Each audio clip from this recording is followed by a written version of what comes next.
I have witnessed battles where numbers deceived even the proudest hearts.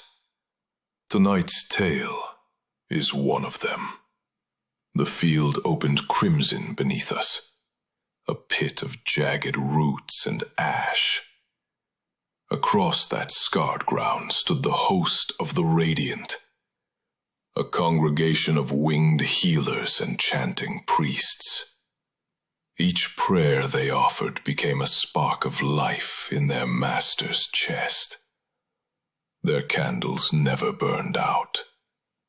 By the time the first dust of steel touched the wind, their lifeblood had risen to 90.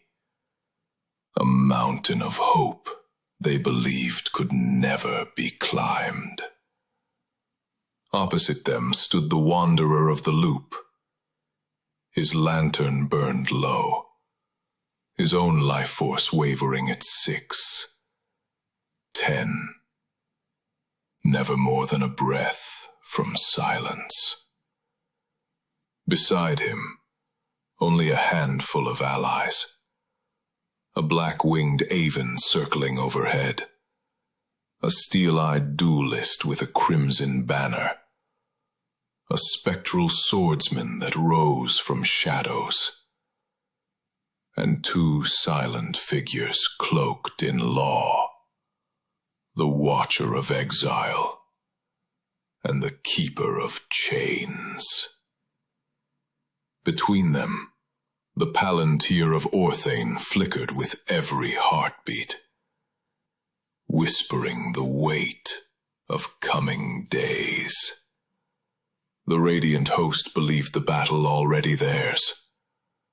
Why fear a handful of stragglers when the sky is heavy with angels and the altar overflows with worshippers?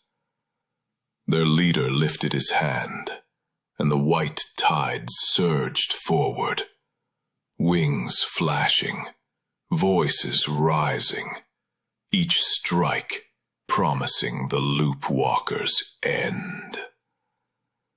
But the Loop does not bow to numbers. At the edge of ruin, the Wanderer's gaze fell upon the Watcher of Exile. Her voice was low, steady as a winter tide. Let them reveal their true servants. With a single gesture, she tore open the Radiant host's own scripture, summoning 3 of their sacred beasts out of their holy vaults and binding them to her side. The host's chant faltered. Their own saints now fought beneath a different banner. Yet the tide still pressed in. A wave of tokens, zealots, healers, all drawn to the illusion of endless life. The Wanderer held his ground, fingers brushing the spine of an ancient decree. A command written before the first banners were sown into the earth. And when the zealots came within a blade's width of his heart, he cast that decree aloud. All flesh shall return to dust. The wrath descended. Blinding light scoured wings from the air and silenced the drums of their charge. In a breath, the vast army of 90 hearts was nothing but ash and drifting feathers. Their mountain of life stood, yet there were no hands left to defend it.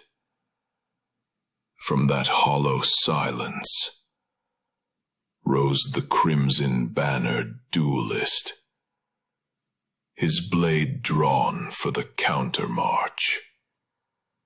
Beside him strode the horned sire, a beast who carves through fate itself to seek the next killing stroke.